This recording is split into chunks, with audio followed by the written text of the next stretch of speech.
Hello everyone, welcome to Guru Mantra Academy. I hope you all are doing well.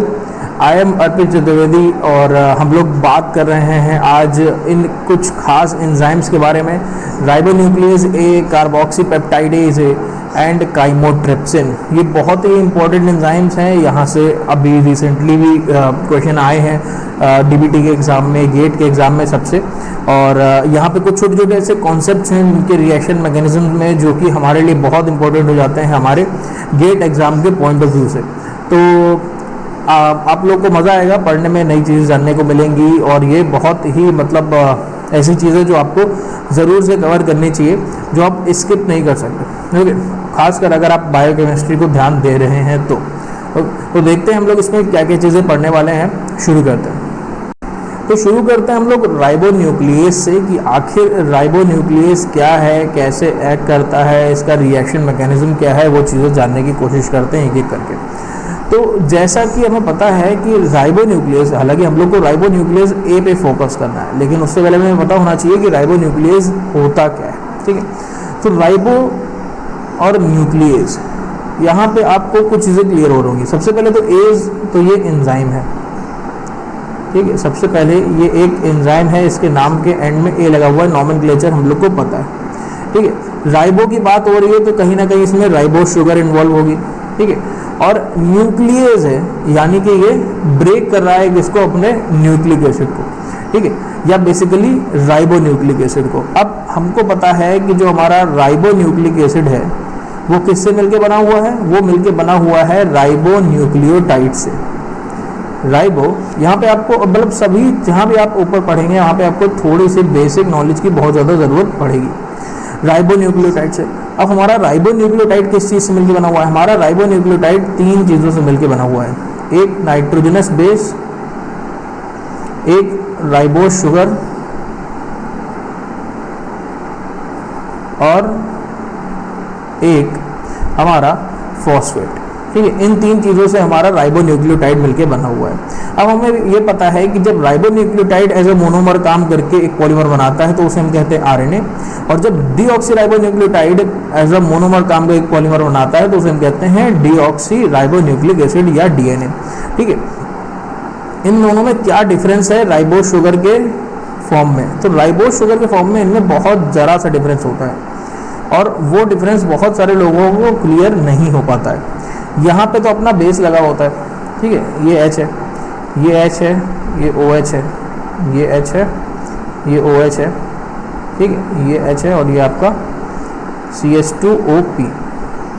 तो होता क्या है कि जो हमारे कार्बन होते हैं राइबोस के, ठीक है, उसको हम ऐसे करके यहाँ पे नंबरिंग करते हैं 1 prime, 2 prime, 3 prime, 4 prime, 5 prime. तो ये जो 2 प्राइम वाला कार्बन है ये मेन है हमारे लिए।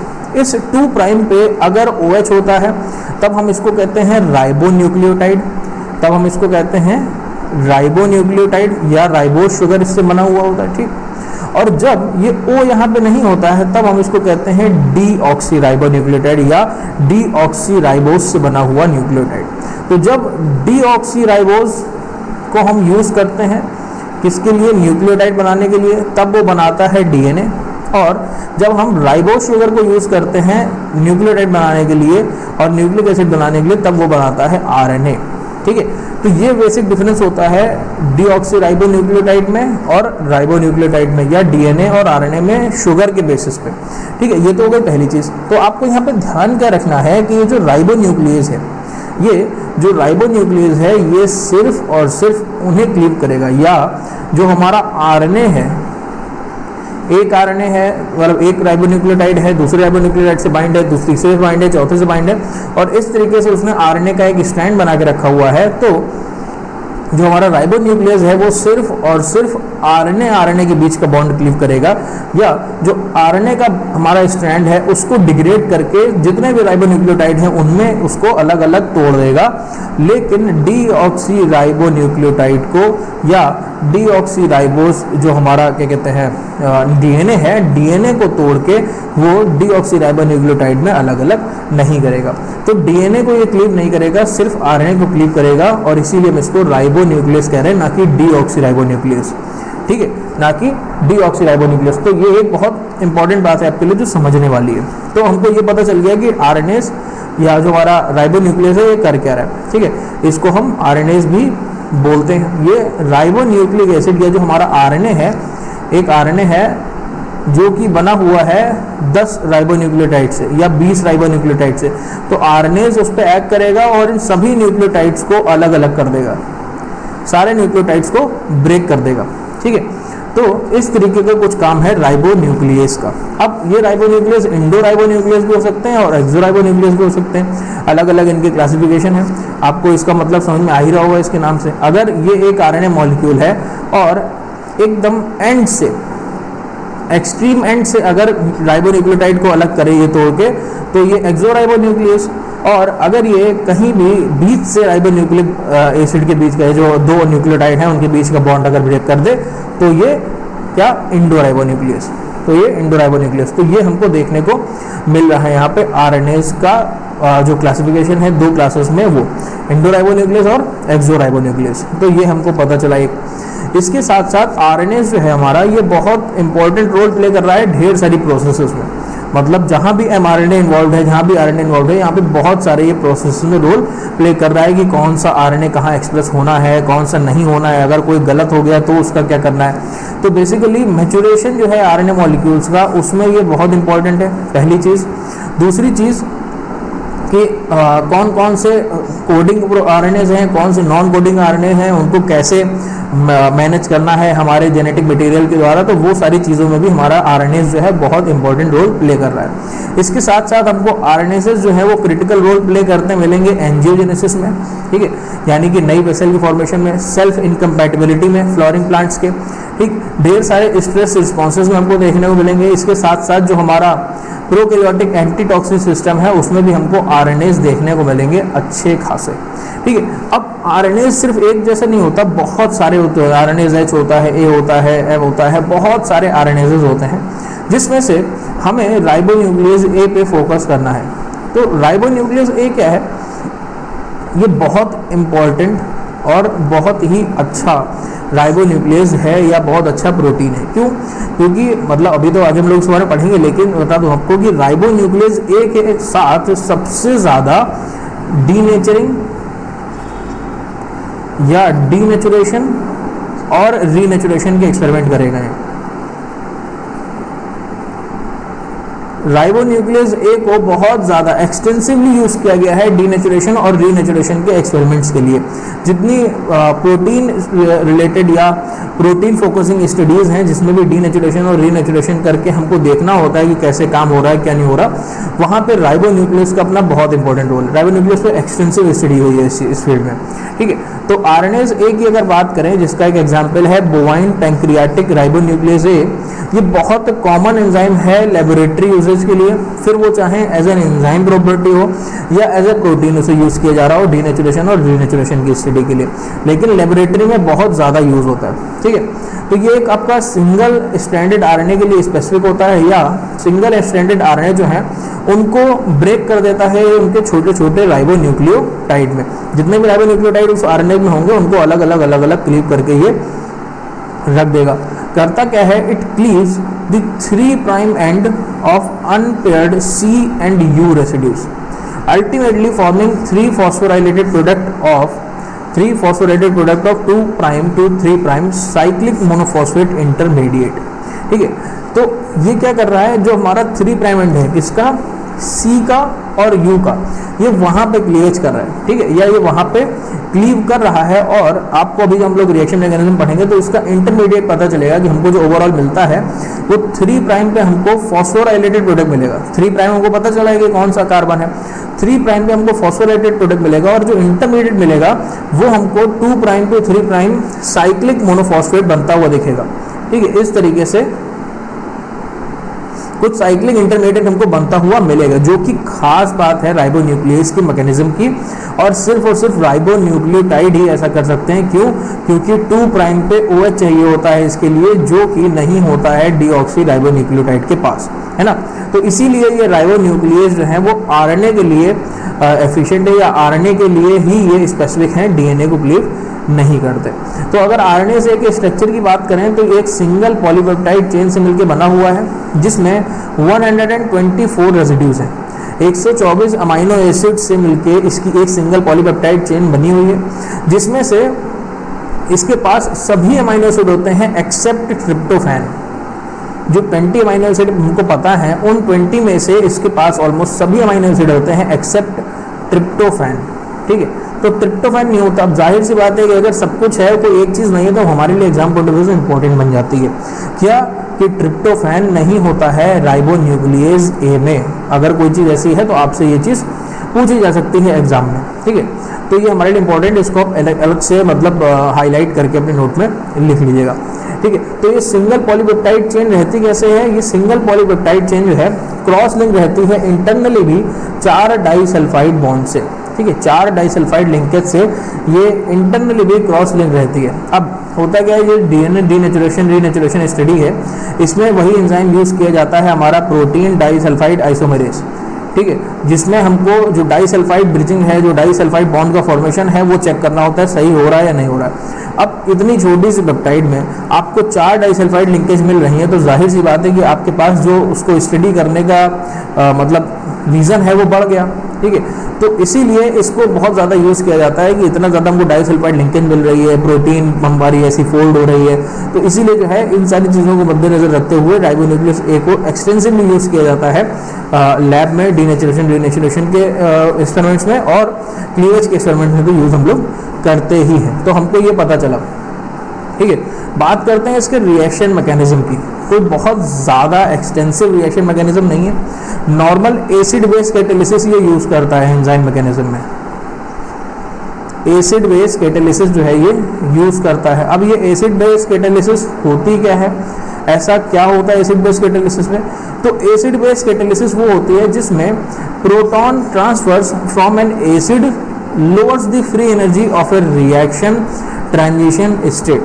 ठीक है, अगर एक रिएक्शन हो रही है उसकी एक ट्रांजिशन स्टेट है। ठीक है, तो एसिड बेस कैटालिसिस में ये एंजाइम क्या करेगा, प्रोटॉन ट्रांसफर करेगा ट्रांजिशन स्टेट पे, या प्रोटॉन ट्रांसफर होता है ट्रांजिशन स्टेट पे, जो कि उसकी फ्री एनर्जी को कम कर देता है। ठीक है, जो कि उसकी फ्री एनर्जी को कम कर देता है, और इस तरीके से जो क्या कहते हैं क्लीवेज है वो आपकी आगे बढ़ जाती है। बेसिकली ये पूरी रिएक्शन 2 स्टेप में परफॉर्म होती है। ठीक है, आपको क्या याद रखना है, ये याद रखना है कि acid base catalysis mechanism use करता है राइबोन्यूक्लियेज ए, और 2 आरएनए के 2 राइबोन्यूक्लियोटाइड के बीच का बॉन्ड क्लीव करता है। ठीक है, कैसे करता है? 2 स्टेप में करता है। वो 2 स्टेप कौन कौन से हैं? वो 2 स्टेप ये हैं। तो बेसिकली यहाँ पे 2 चीज़ों को देखने को मिल रही है, या 2 रेसिड्यूज ऐसे देखने को मिल रहे हैं जो कि बहुत ज़्यादा इंपॉर्टेंट रोल प्ले कर रहे हैं। वो कौन कौन से हैं? हिस्टिडीन 12 और हिस्टिडीन 119 या हिस्टिडीन 119। ओके, तो ये 2 रेसिड्यूज हैं जो कि बहुत इंपॉर्टेंट रोल प्ले कर रहे हैं। अब आपको एसिड और बेस का क्राइटेरिया तो ज़रूर से पता होना चाहिए कि अगर एक कंपाउंड H+ डोनेट करने की टेंडेंसी रखता है तो हम उसको कहते हैं कि वो एसिड है, और अगर एक कंपाउंड H+ एक्सेप्ट करने की टेंडेंसी रखता है तो हम उसको कहते हैं कि ये बेस है। तो ये दोनों ही चीज़ें यहाँ पे हो रही हैं, एसिडिक नेचर भी शो कर रहा है और बेसिक नेचर भी शो कर रहा है। सबसे पहले हिस्टिडीन 12 जो है, जो कि आरएनएस की एक्टिव साइट में प्रेजेंट है, वो क्या करता है? बेस की तरह काम करता है, यानी कि जाहिर सी बात है प्रोटॉन को एक्सेप्ट करेगा। और वो क्या करता है? प्रोटॉन को एक्सेप्ट करके जो हमारा आरएनए यानी राइबोन्यूक्लियोटाइड का 2' OH है, वहाँ से इस H को एक्सेप्ट करने की कोशिश करेगा। ठीक है, या वहाँ से H को एक्सट्रैक्ट करने की कोशिश करेगा। जब ये एक्सट्रैक्ट करने की कोशिश करेगा तो ये इसको बना देगा क्या? न्यूक्लियोफाइल। ठीक है, और न्यूक्लियोफाइल का मतलब क्या होता है, या न्यूक्लियोफिलिक अटैक का मतलब होता है पॉजिटिव चार्ज की तरफ, न्यूक्लियोफिलिक अटैक। ठीक है, न्यूक्लियोफिलिक अटैक होगा जो हमारा एडजेसेंट फॉस्फोरस एटम है उस पर, और ये फॉस्फोरस एटम कहाँ प्रेजेंट है? ये प्रेजेंट है 3' OH पे, 3' OH पे। जब ये 3' OH पे फॉस्फोरस आइटम प्रेजेंट है उस पर अटैक होगा, और इसी के साथ साथ इसी समय हिस्टिडीन 119 जो है ये जनरल एसिड की तरह या एसिड की तरह एक्ट करेगा और H+ को डोनेट करेगा। ठीक है, जब ये H+ को डोनेट करेगा तो ये प्रमोट करता है बॉन्ड के शिशन को या बॉन्ड के ब्रेकेज को, और इसके साथ साथ जो अपना ग्रुप होता है वो लीव कर देता है। इसी समय इंटरमीडिएट बनता है जो कि हमारे लिए बहुत इंपॉर्टेंट हमको यहीं देखने को मिलता है, 2' to 3' साइक्लिक इंटरमीडिएट। ठीक है, हम लोग ऐसा करते हैं कि पहले इसकी जो पिक्चर है वो देख लेते हैं, हमको ये ज़्यादा समझ में आएगा। तो बेसिकली ये है, यहाँ से हमारे स्टेप 1 शुरू होती है, जिसमें हमको क्या देखने को मिल रहा है कि ये हमारा है हिस्टिडीन 12 और ये हमारा है हिस्टिडीन 119 या हिस्टिडीन 119। ये आरएनए है और इस आरएनए का ये फर्स्ट न्यूक्लियोटाइड है और ये सेकंड न्यूक्लियोटाइड है, या बेसिकली कोई भी इंटरमीडिएट न्यूक्लियोटाइड है। अब इधर ये चेन चलती चली आ रही है, इधर चेन चलती चली आ रही है, हमें इन दो न्यूक्लियोटाइड पर फोकस करना है। हमें ये पता है कि यहाँ पे बॉन्ड कैसे बना हुआ है, यहाँ पे बना हुआ है 5 प्राइम टू 3 प्राइम, ठीक है, 5 प्राइम टू 3 प्राइम, हाँ ये ऐसे, ये है हमारा 5 प्राइम और ये है हमारा 3 प्राइम, ठीक है। तो इस तरीके से नीचे से ऊपर की तरफ पोलैरिटी में 5 प्राइम टू 3 प्राइम ये बॉन्ड बना हुआ है। तो अब 3 प्राइम पे इस तरीके से ये कौन सा बॉन्ड है, ये है फॉस्फोडाइस्टर बॉन्ड। इस बॉन्ड के बारे में हम सभी लोगों को पता है, ये है फॉस्फोडाइस्टर बॉन्ड। अब ये फॉस्फोडाइस्टर बॉन्ड जो बना हुआ है, यहाँ पे हम लोग देखें सबसे पहला स्टेप क्या हो रहा है, जो हिस्टिडीन 12 है ये एक्ट कर रहा है एज अ बेस, और बेस की तरह एक्ट करने का मतलब क्या है कि ये H+ एक्सेप्ट करेगा, ये H+ यहाँ से अपनी तरफ लेने की कोशिश करेगा, जो लोन पेयर इलेक्ट्रॉन है H+ को डोनेट करने की कोशिश करेगा। इसी के साथ साथ यहाँ से जो बॉन्ड ब्रेकेज होगी, इस पे न्यूक्लियोफिलिक अटैक होगा, किस पे, फॉस्फोरस के ऊपर, P के ऊपर, ठीक है, फॉस्फोरस के ऊपर होगा न्यूक्लियोफिलिक अटैक। उसके साथ साथ जो हमारा हिस्टिडीन 119 है ये एसिड की तरह काम करेगा, ठीक है, और यहाँ पे इसके H के साथ बॉन्ड बनाने की कोशिश करेगा, जिससे ये बॉन्ड जो है P और O के बीच का बॉन्ड, ये बॉन्ड टूट जाएगा। तो जैसे ही ये बॉन्ड टूटेगा, यहाँ पे हम देखेंगे कि जो हमारा बेस है वो अलग हो गया, यहाँ से बॉन्ड क्लीव हुआ, इतना पार्ट अलग हो गया, क्यों, क्योंकि H यहाँ से आ गया, इतना पार्ट अलग हो चुका है। तो ये पार्ट जो है क्लीव होके अलग हो जाएगा और यहाँ पे H2O का या वाटर का एडिशन होगा, ठीक है। तो वाटर इस तरीके से अपनी जगह लेगा, और जो हिस्टिडीन 12 पहले काम किया था एसिड की तरह, अब वो क्या करेगा, अब वो H+ अपना डोनेट कर देगा। किस तरीके से, इधर इलेक्ट्रॉन का ट्रांसफर होगा इस नाइट्रोजन पे, और ये जो O और P के बीच का बॉन्ड है, अच्छा एग्जैक्टली ये जो पॉइंट है हमारा सेकेंड वाला, एग्जैक्टली इसी पॉइंट पे हमारा इंटरमीडिएट बना हुआ है 2 prime to 3 prime cyclic intermediate, ठीक है, 2 prime to 3 prime cyclic intermediate. और आप लोग देख पा रहे होंगे कि इस पर हमको 2 प्राइम पे भी O चाहिए और 3 प्राइम पे भी O चाहिए, इसीलिए ये सिर्फ और सिर्फ आरएनए को ही क्लीव करता है, डीएनए को नहीं, क्योंकि डीएनए को तब क्लीव कर पाता है जब उसमें भी यहाँ पे O होता, और वो होता नहीं है। तो ये 2 prime to 3 prime cyclic intermediate है, जो कि खास बात है आरएनए के रिएक्शन मैकेनिज्म की, ठीक। तो फिर यहाँ से क्या होगा, ये H+ की तरफ जाएगा या H+ को ऐड करने की कोशिश करेगा, क्योंकि यहाँ से वो बॉन्ड ब्रेक हो चुका है। और उसके बाद OH इधर क्या करेगा, OH इधर ऐड होने की कोशिश करेगा। तो OH यहाँ पे ऐड हो जाएगा, जो कि हिस्टिडीन 119 की तरफ से आया है, और ये H वापस जो इसने पहले डोनेट किया था वो इसको वापस मिल जाएगा, और जैसे इसने लोन पेयर डोनेट किया था वो लोन पेयर इसको वापस मिल जाएगा, और H+ जो है वो यहाँ आ जाएगा, ठीक है। तो बेसिकली हमने क्या किया, यहाँ से जो हमारा फॉस्फोडाइस्टर बॉन्ड की मदद से दूसरा राइबोन्यूक्लियोटाइड जुड़ा हुआ था, हमने उस बॉन्ड को क्लीव कर दिया इन 2 स्टेप्स के थ्रू, ठीक है। तो 2 स्टेप में पूरा राइबोन्यूक्लियस अपना फंक्शन परफॉर्म कर रहा है, और वो 2 स्टेप ऐसे हैं। इसको आप बनाइएगा, आपको बहुत आसानी से ये चीज़ जो है समझ में आ गई होगी, है ना। कुछ बहुत ज़्यादा नहीं है, बड़ा आसान सा हमको यहाँ पे रिएक्शन देखने को मिल रहा है, और जिनके मतलब जो लिखी हुई चीज़ें वो यहाँ पे आपको मिल जाएंगी, ओके। तो कुछ नहीं है, 2 राइबोन्यूक्लियोटाइड हैं, उन राइबोन्यूक्लियोटाइड्स के बीच का फॉस्फोडाइस्टर बॉन्ड हमको ब्रेक करना है। तो फॉस्फोडाइस्टर बॉन्ड ब्रेक करने के लिए हमको कुछ ना कुछ तो अटैक ट्रिगर करना पड़ेगा, कुछ ना कुछ तो इंड्यूस करना पड़ेगा। तो एंजाइम इंड्यूस ही तो कर रहा है, H+ को एक्सेप्ट कर लिया, यहाँ इलेक्ट्रॉन बचे, उसने न्यूक्लियोफाइल पे अटैक कर दिया, न्यूक्लियस पे अटैक कर दिया, इधर इसने प्रोटॉन एक्सेप्ट कर लिया, ठीक। तो अब ये बॉन्ड टूट गया, क्योंकि उसके साथ बना चुका है, यहीं पे साइक्लिक इंटरमीडिएट बन गया। अगर ये बॉन्ड ना टूटता तो इसको इधर साइक्लिक इंटरमीडिएट बनाने के लिए जगह ही ना मिलती। जब ये साइक्लिक इंटरमीडिएट बन गया, तब क्या हुआ, तब हमारा ये जो बेस था, जो दूसरा बेस था फॉस्फोडाइस्टर बॉन्ड से जुड़ा हुआ, क्योंकि ये बॉन्ड टूट गया तो ये बाहर निकल गया, ये यहाँ से टूट गया, और फिर उसके बाद हमारे वाटर का अटैक होता है, इसको अपना प्रोटॉन वापस मिल जाता है, इसको अपने लोन पेयर वापस मिल जाते हैं, जो जैसा था वैसा ही हो जाता है, और अपना जो राइबोन्यूक्लियोटाइड के बीच का बॉन्ड था वो ब्रेक हो जाता है, जो हमने चाहा वो हो गया। तो हमको क्या याद रखना है, 2 point two 3 point cyclic nucleotide या साइक्लिक इंटरमीडिएट किसमें बनता है वो याद रखना है। आरएनए से कर क्या रहा है, कैसे कर रहा है, हिस्टिडीन 12 और हिस्टिडीन 119 याद रखना है। हिस्टिडीन 12 पहले बेस की तरह काम करेगा और हिस्टिडीन 119 एसिड की तरह काम करेगा, ये याद रखना है। और एसिड बेस कैटालिसिस यहाँ पे फॉलो हो रही है, ये याद रखना है। तो आई होप आप लोग को ये समझ में आ गया होगा। हम लोग अगले एंजाइम की तरफ चलते हैं जो कि अपने आप में बहुत इंपॉर्टेंट है, कार्बोक्सी पेप्टाइडेज ए। ठीक है, कार्बोक्सी पेप्टाइडेज ए, आपने इसके बारे में सुना होगा हम लोग ने पहले से ही कि कार्बोक्सी पेप्टाइडेज भी काफ़ी ज़्यादा फेमस है। ये पूछा भी जाता है एग्जामिनेशन में कि कहाँ क्लीव करता है, कैसे क्लीव करता है, क्या करता है। तो बेसिकली कार्बोक्सी पेप्टाइडेज को हम कहते हैं पैंक्रियाटिक एक्सोपेप्टाइडेज।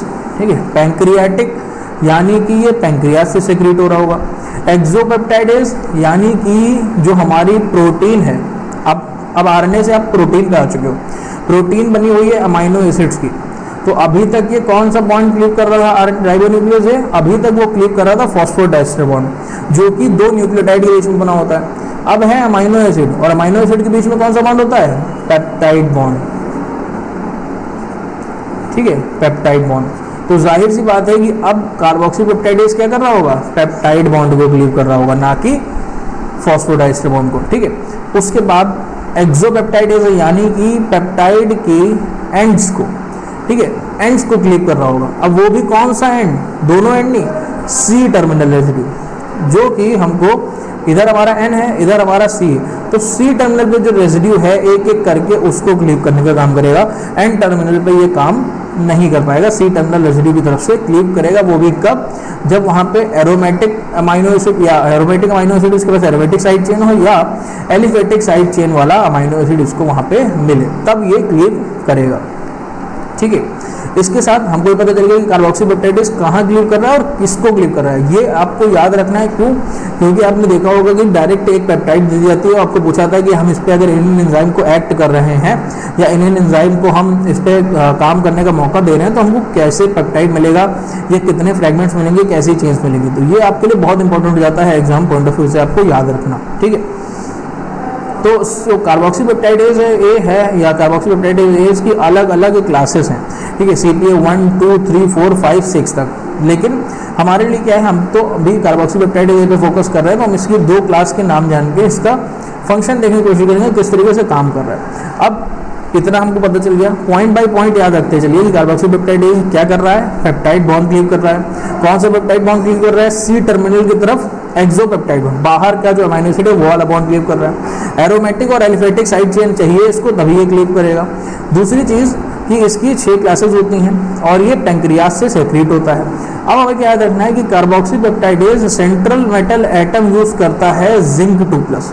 ठीक है, carboxy peptidase central metal atom use करता है जिंक 2+ या जिंक। ठीक है, जिंक आयन, जिंक आयन को ये यूज करता है सेंट्रल मेटल एटम की तरह, और ये बहुत ज़रूरी होता है इसकी एक्टिविटी के लिए। अगर यहाँ पे हम जिंक 2+ को रिमूव कर दें,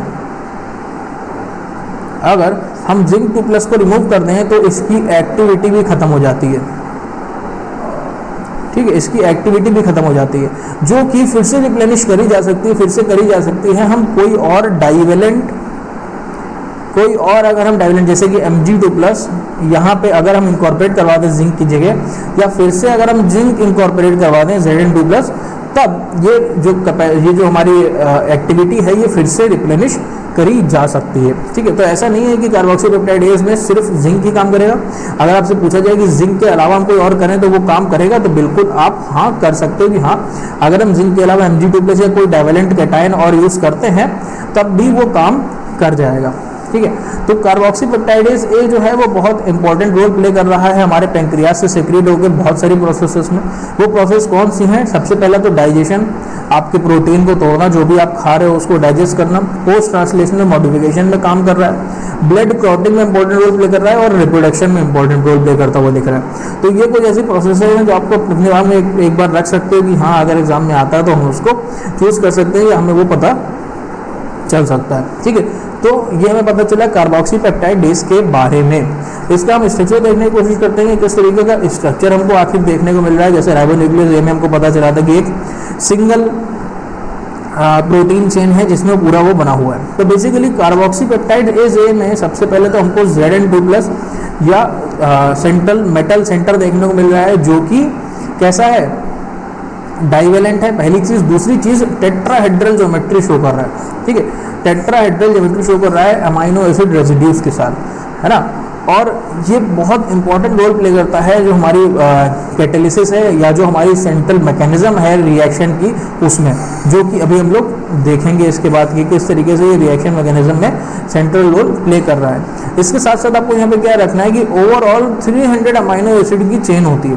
कार्बोक्सी पेप्टाइडेज 307 अमाइनो एसिड की चेन होती है, और इस 307 अमाइनो एसिड में से हमारे लिए वो रेजिड्यूज जो इम्पोर्टेंट हैं, जो कि हमको एक्टिव साइट पे देखने को मिलते हैं, वो कौन कौन से हैं?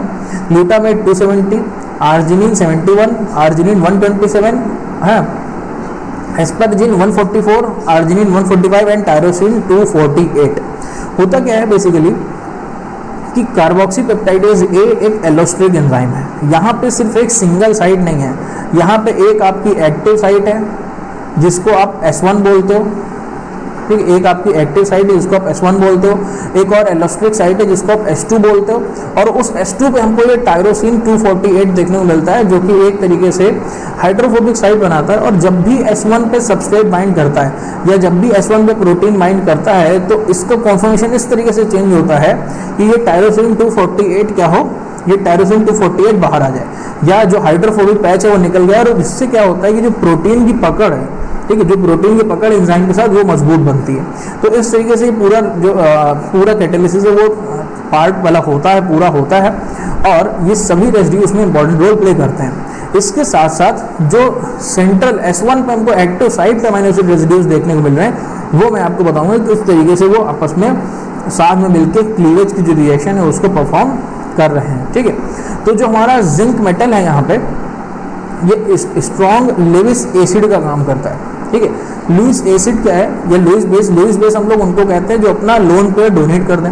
लुईस एसिड जो लोन पेयर एक्सेप्ट कर ले, जाहिर सी बात है Zn2+ की फॉर्म में है तो ये लोन पेयर को एक्सेप्ट करने की कैपेबिलिटी रखता है, क्योंकि इसके पास ये अपने 2+ स्टेट में है तो 2 इलेक्ट्रॉन एक्सेप्ट कर सकता है। तो ये लुईस एसिड की तरह काम करके क्या करता है, जो हमारा कोऑर्डिनेटेड वॉटर मॉलिक्यूल है, जिसकी मदद से यहाँ पे जो ओवरऑल हमको इस पूरी रिएक्शन मैकेनिज्म देखने को मिल रही है, उसके साथ ये बॉन्ड बनाता है, उसको स्टेबलाइज करता है। कैसे?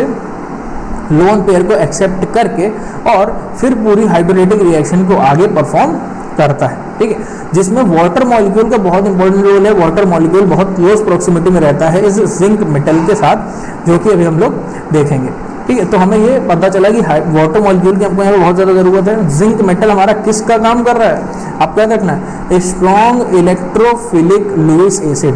इलेक्ट्रो मतलब इलेक्ट्रॉन, फिलिक मतलब loving, Lewis acid. Lewis acid वो एसिड होते हैं या वो एसिड होते हैं जो लोन पेयर को एक्सेप्ट करें, लोन पेयर को डोनेट करें। तो लुईस बेस, जैसे कि अमोनिया लुईस बेस होता है कि लोन पेयर को डोनेट करता है। तो इलेक्ट्रोफिलिक मतलब electron loving Lewis acid, electron से उन्हें प्यार है और वो इलेक्ट्रॉन लोन पेयर को एक्सेप्ट करेंगे। तो अभी यहाँ पे इसकी मैकेनिज्म अगर देखें कि क्या हो रहा है, तो हमको पता चलेगा कि बेसिकली कार्बोक्सी पेप्टाइड ए से कैसे अपना काम कर रहा है, कैसे क्लीवेज रिएक्शन को परफॉर्म कर रहा है, ठीक है। तो सबसे इंपॉर्टेंट चीज़ जो आपको भूलनी नहीं है कि एक मेटल आयन जो है सेंट्रल Zn2+, वो हमारे लिए बहुत इंपॉर्टेंट है, ठीक है। Zn2+ हमारे लिए बहुत इंपॉर्टेंट है, और बाकी सभी रेसिड्यूज इंक्लूडिंग टायरोसिन 248 जो कि S2 पे हमारे लिए क्या कर रहा है, हाइड्रोफोबिक पैच क्रिएट कर रहा है या हाइड्रोफोबिक बाइंडिंग क्रिएट कर रहा है प्रोटीन की एक्सटेंसिव बाइंडिंग के लिए एंजाइम के साथ, ठीक है, अच्छी बात है। उसके साथ साथ जितने भी रेसिड्यूज हमारे आर्जिनिन 71, 121, 144, 145 एंड ग्लूटामेट 270, ये सभी मिल के क्या कर रहे हैं, ये हमको इम्पॉर्टेंट रोल प्ले करते हुए दिख रहे हैं कैटालिसिस में। इसके साथ साथ जो हमारी S1 सब साइट है, यानी कि S1 हमारी एक्टिव साइट, यहाँ पे कौन कौन से हमको मेजरली मिल रहे हैं, glutamate 72, histidine 69 and histidine 196। Residue भले ही 3 है, लेकिन इनको हम कैटालिटिक ट्रायड नहीं बोलते, ठीक, कंफ्यूज मत होइएगा। काइमोट्रिप्सिन जब भी हम लोग इसके बाद पढ़ेंगे तो हमें पता चलेगा कि उसमें कैटालिटिक ट्रायड होता है, लेकिन यहाँ पे हम इनको कैटालिटिक ट्रायड नहीं बोलते। भले ही S1 पे हमको 3 रेसिड्यू देखने को मिल रहे हैं, ग्लूटामेट 72, हिस्टिडीन 69 एंड हिस्टिडीन 196, ठीक है। तो इसको हम एक बार देखने की कोशिश करते हैं, तब हमको ज़्यादा समझ में आएगा। तो शुरुआत हो रही है हमारे यहाँ से, फर्स्ट स्टेप से जो हमको देखने को मिल रहा है। इसमें हो क्या रहा है, हमारा सेंट्रल मेटल आयन है जिंक, एक हमारा रेसिड्यू है एक्टिव साइट पे ग्लूटामेट 270, और 3 रेसिड्यूज के साथ ये बाइंड है किस तरीके से, हिस्टीडीन 196, ग्लूटामेट 72 एंड हिस्टीडीन 69। अब आप देख पा रहे हो कि इस समय जिंक जो है वो अपने टेट्राहेड्रल ज्योमेट्री में है। इस समय जिंक जो है वो अपनी टेट्राहेड्रल जियोमेट्री में है, ठीक, टेट्राहेड्रल ज्योमेट्री में है। तो आप देखोगे यहाँ पे वाटर का इनकॉर्पोरेशन होता है, वाटर की हमारे पास एंट्री होती है, जो कि बहुत ज़रूरी है, हमको पता है।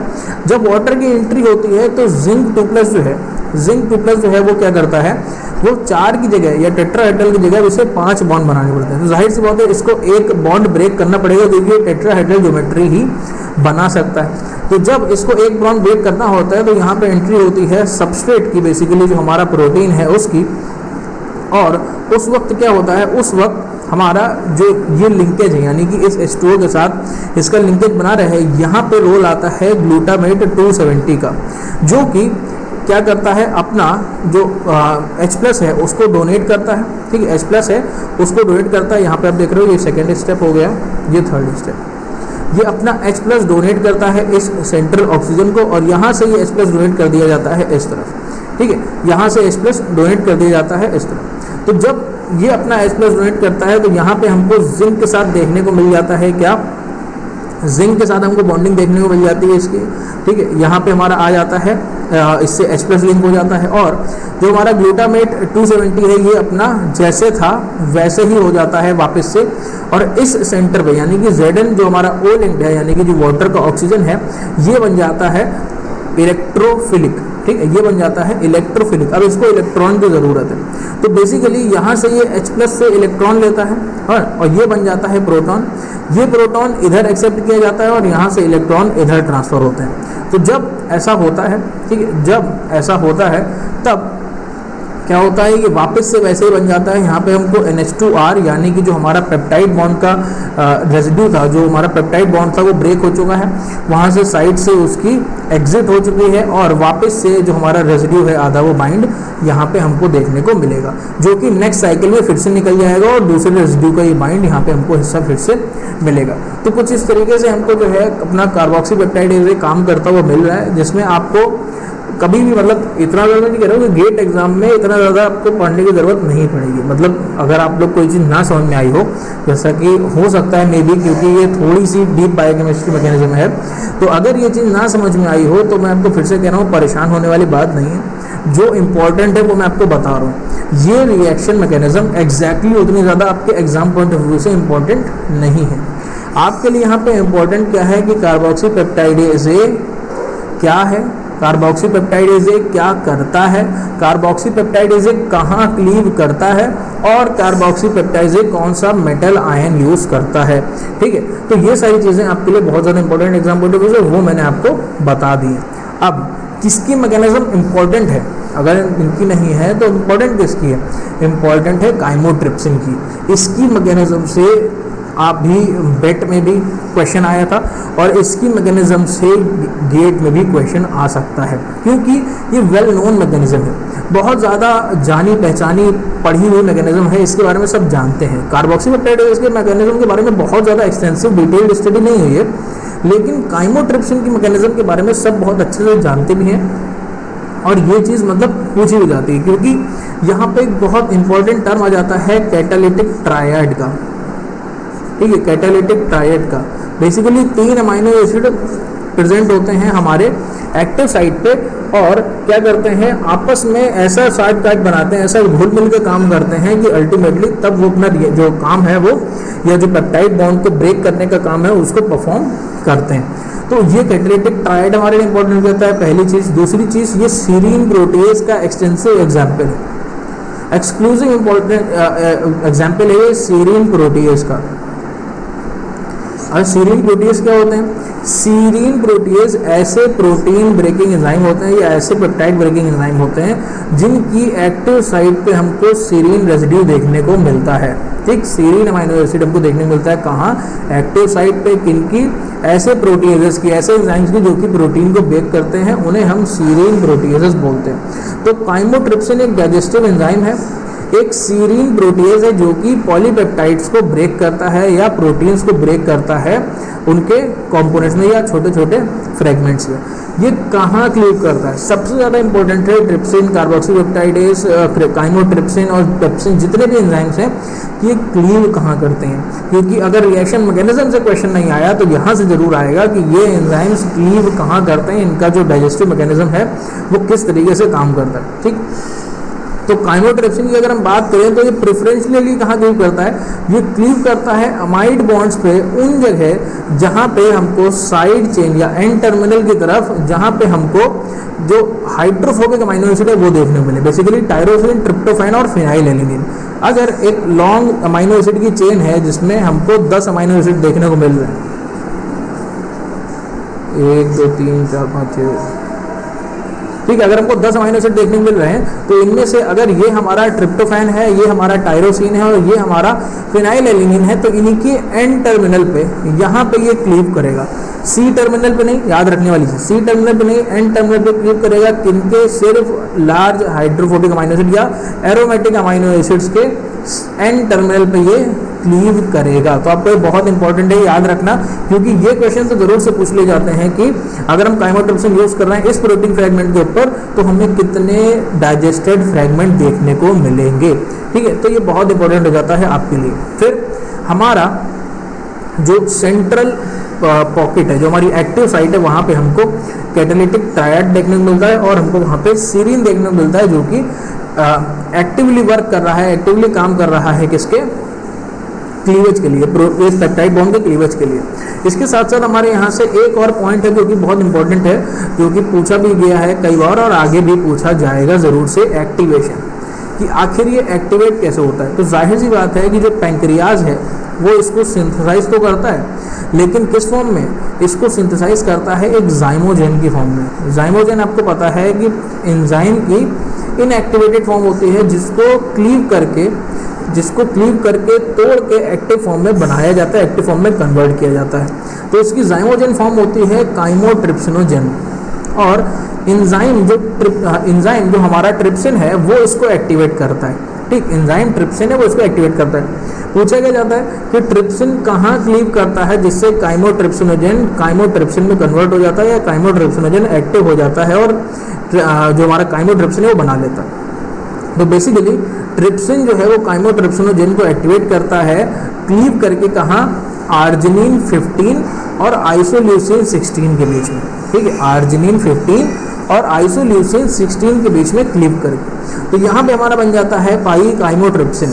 ठीक है, पाई काइमोट्रिप्सिन, लेकिन अभी भी ये कंप्लीटली एक्टिव नहीं है, अभी भी ये कंप्लीटली एक्टिव नहीं है, क्योंकि अभी इसका सेल्फ कैटालिटिशन या हमारा सेल्फ जो हमारा क्लीवेज है वो ज़रूरी है, वो इसके एक्टिवेशन के लिए भी ज़रूरी है, वो भी ये कम्प्लीटली एक्टिव नहीं है।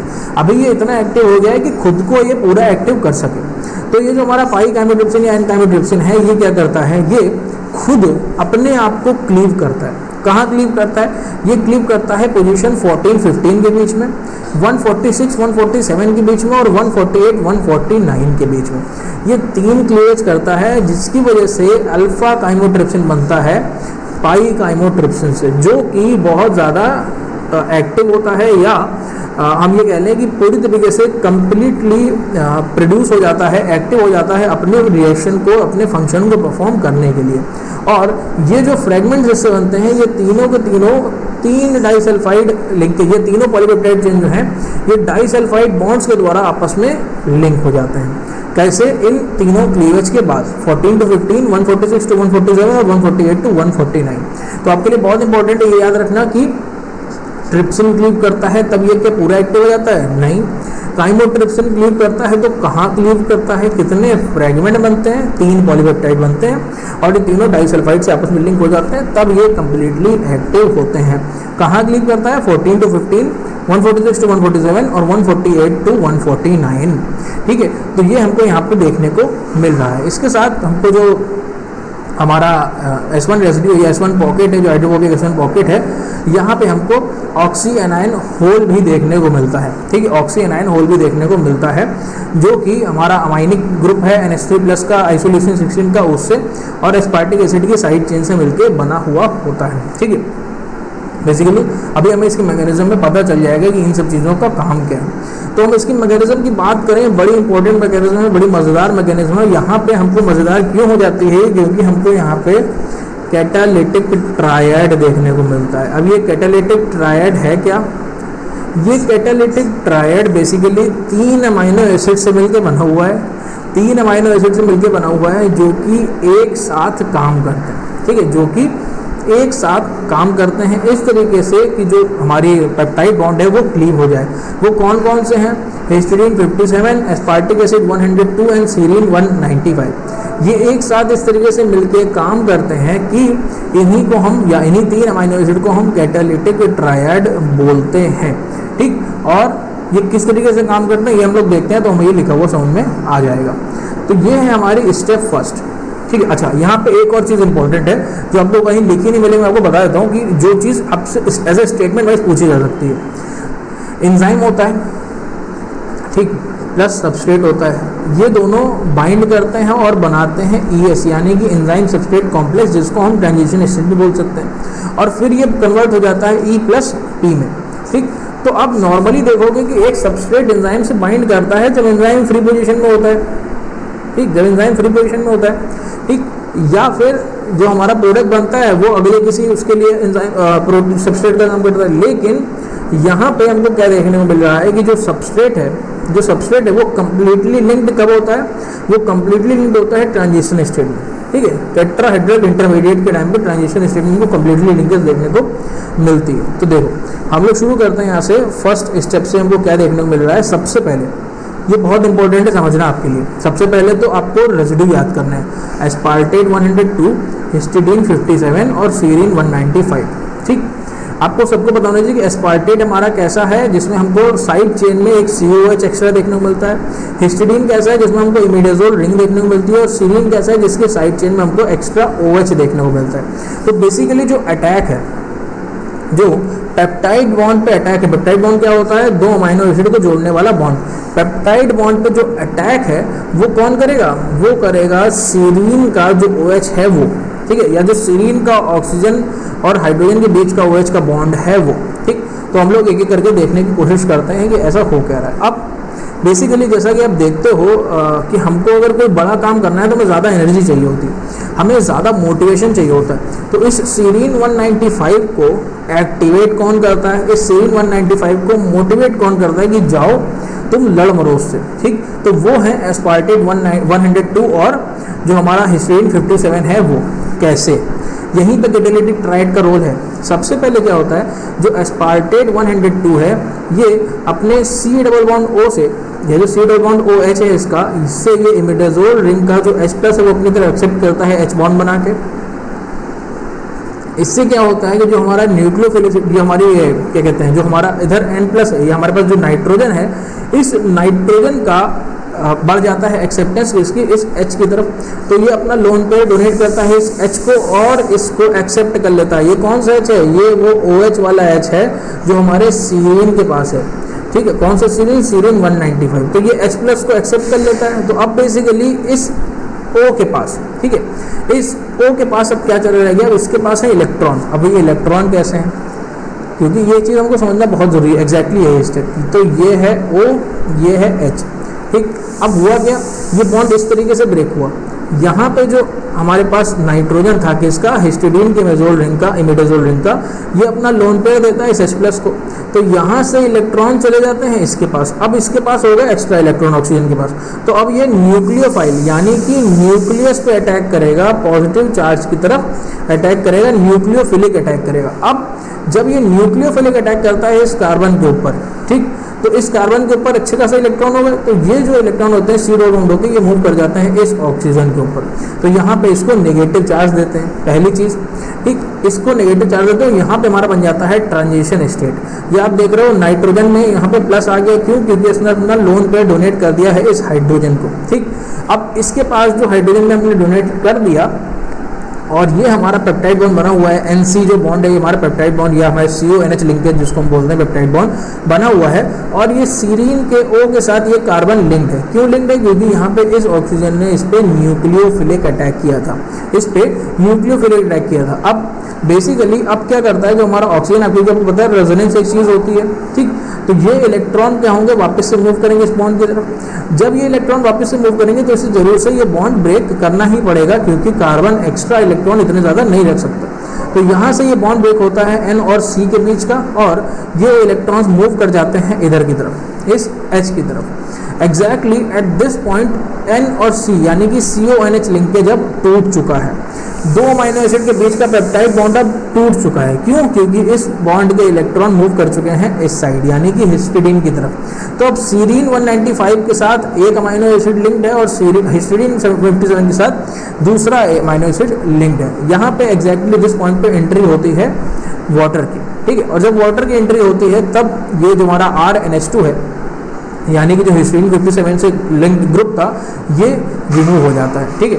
और ये वाटर यहाँ पे क्या होता है, एड ऑन हो जाता है, और अल्टीमेटली जो हमारा सीरीन 195 पे जो हमारा ग्रुप अटैच था वो अटैच रहता है। उसके बाद ये कार्बन एटम इस कार्बन एटम पे क्या करता है, अटैक करता है, और अल्टीमेटली ये बॉन्ड वापस से टूट के, यानी कि ये इलेक्ट्रॉन जो पहले गए थे, भाई ये बॉन्ड का ही इलेक्ट्रॉन टूटता था OH वाला, ये फिर से बन जाता है इस H+ को अपने इलेक्ट्रॉन देके। यहाँ से N+ के पास अपने इलेक्ट्रॉन वापस से पहुँच जाते हैं लोन पेयर वाले, और इस जो हमारा क्या कहते हैं अमीनो एसिड था उस पर ये OH ग्रुप अटैच हो जाता है। तो ये जो हमारा क्या कहते हैं क्लीव्ड चेन थी वो इस तरीके से अमीनो एसिड बाहर निकल आता है, और अल्टीमेटली जो हमारा कैटालिटिक ट्रायड था वो एज इट इज फिर से बन जाता है। अगली बार जब काम करना होगा तो फिर से ये अपने लोन पेयर इस प्रोटॉन को देगा। जब इस पे इलेक्ट्रॉन आ जाएंगे तो ये फिर से अपने इलेक्ट्रॉन इधर देगा। जब इस इलेक्ट्रॉन पे इस ऑक्सीजन पे एक्सेसिव इलेक्ट्रॉन हो जाएंगे तो फिर से ये कार्बन पे अटैक करेगा और ये चीज़ फिर से हो जाएगी। तो इसीलिए हम इसको कैटालिटिक ट्रायड बोलते हैं, क्योंकि एस्पार्टेट और हिस्टिडीन मिलके इस सीरीन के OH को एक्टिवेट करते हैं। अगर सीरीन एस्पार्टेट और हिस्टिडीन एक्टिवेट ना करें तो सीरीन का जो OH है वो क्यों एक्ट करेगा, उसे क्या मारी जा रही है कि वो अटैक करे, न्यूक्लियोफिलिक अटैक करे इस कार्बन के ऊपर, क्या ज़रूरत है उसको? वो इसलिए क्योंकि ये उसे एक्टिवेट करते हैं, उसका प्रोटॉन छीन लेते हैं। तो उसके पास कोई चारा ही नहीं बचता, अपने इलेक्ट्रॉन को कहाँ ले जाए, कहीं तो अटैक करेगा ही, तो वो उसे करना पड़ता है। तो ये था इसका मैकेनिज्म जो कि बहुत इंपॉर्टेंट था, आपके एग्जाम पॉइंट ऑफ व्यू से भी आई होप आप लोग को समझ में आया हो। तो इतना बहुत ज़रूरी था हमारे लिए आज पढ़ने के लिए। तो अगर कोई भी दिक्कत होती है तो आप हम लोग को कांटेक्ट कर सकते हैं। ज़रूर से यूट्यूब चैनल गुरुमंत्रा को सब्सक्राइब कीजिए, टेलीग्राम चैनल ज्वाइन कर लीजिए, हमारा फेसबुक पेज फॉलो कर लीजिए, इस वेबसाइट पे आप विजिट कर सकते हैं gurmantraacademy.com। अगर आप लैपटॉप पे क्लासेस अटेंड करना चाहते हैं, कोई भी दिक्कत होती है तो हम गिवन डिटेल्स पे कांटेक्ट कर सकते हैं। थैंक यू सो मच, मिलते हैं नेक्स्ट क्लास में।